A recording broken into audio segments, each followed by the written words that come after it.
All right, welcome back to the AFC Showdown here at M&T Bank Stadium. We've got the Steelers' Jackson Jones in the shotgun on 2nd and 8 near the Ravens' 42-yard line. But the defense is hungry. We haven't seen many points yet in this game, but they've been putting on the pressure all day. If Jones can break through, we might see some real action. That's right, Herb, but the Ravens aren't going down without a fight. Defensive player Dave Omata is coming in for the hit. Jones goes left to avoid pressure. Oh, and right into linebacker J.J. Twix, who takes a direct hit and forces a fumble. Ball's on the turf. Both teams are scrambling for it, and yes, Twix gets there first, and he's passing right down the line to tight end Mitchell McDonald.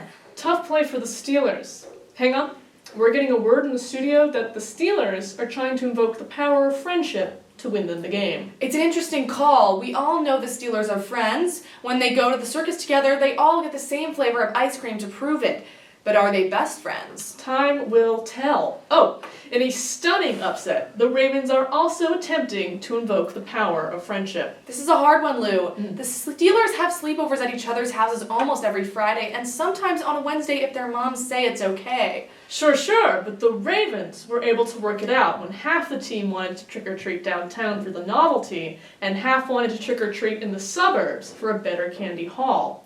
That's true friendship there. The ref's coming over. Oh, looks like the Ravens are also trying to get him to be their friend. Interesting choice. It's against the rules to straight out ask the ref to be friends with their team, but there's nothing preventing the teams from trying to make it happen naturally. Can we get a closer read on which strategies are more likely to work? Let's hear from our bromance correspondent, Lee. Lee? Hey guys, so right off the bat, we're seeing this ref is fairly unlikable.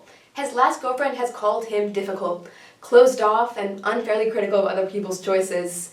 We're getting indications that he is 5'8", enjoys bowling, and does not like snakes. I'm thinking the Ravens should go against the common strategy of inviting the ref out for a few beers after the game, and instead go for something a little more intimate. Offer to cook him dinner maybe, or listen to the entire Sufjan Stevens discography on someone's fire escape.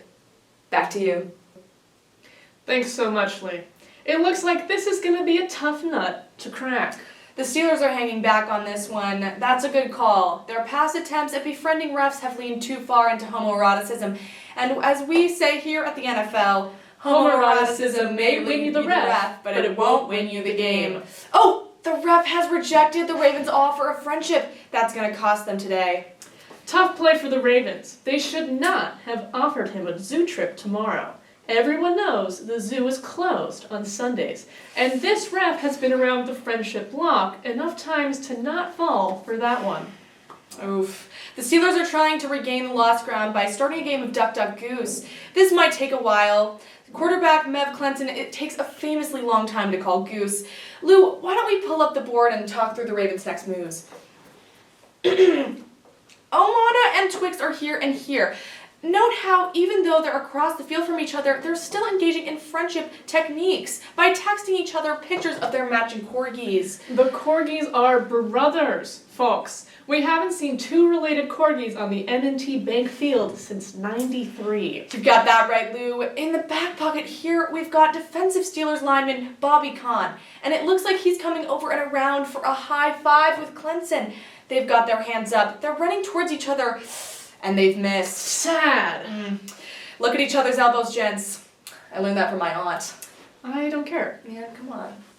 The Steelers are in a tough corner now. It's looking less and less likely that they're going to win this one. Don't shut me out. I mean, what are we doing?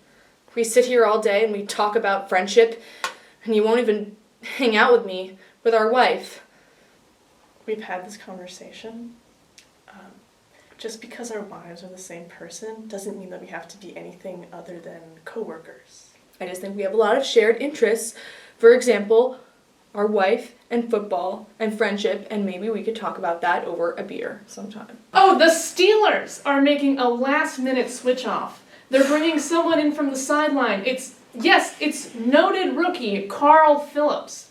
It's his first season. Will Phillips finally prove himself? And Phillips does not prove himself. But who's that coming from the sidelines? It's Carl Phillips' 10-year-old brother, a rookie in the game. There's something there, a spark of true football genius. Can he show the Steelers how it's done? And it looks like he cannot, but he's pulling from his backpack. Can it be? Yes, an infant with a head shaped kind of like a football. Having a football-shaped head means that this baby can only think football-shaped thoughts, and he is hungry for the win. It's hard to say how he'll respond to this high-stakes situation. Oh, and I'm getting word that the baby was in the middle of being baptized when they brought him onto the field, which means that if he fucks this up, he still has a chance of going to hell. This is a tight spot for the Steelers. In a stunning upset, the priest that has baptized the baby has also joined the team on the field. What's this? He's pulling his priest robe off to reveal a jersey and a mouth guard. But can Father Paul bring it back for the Steelers? He cannot. Looks like the Steelers are finally out of rookies for good. Lou, can we check back in with the Ravens? Sure can, Herb.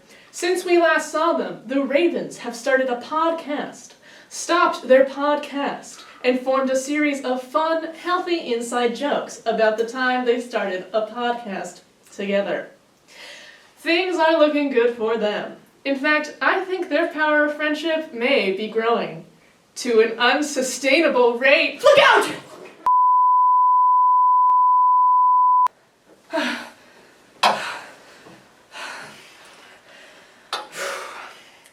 It's all gone. The stadium, the field, it's all up in smoke. Damn, I hate it when that happens. You saved me. Of course. You would have done the same for me. I don't know what to say. This has certainly been an exciting game here between the Steelers and the Ravens, both of which are unfortunately no more. Lee, what's your takeaway from the afternoon? I think you guys should hang out.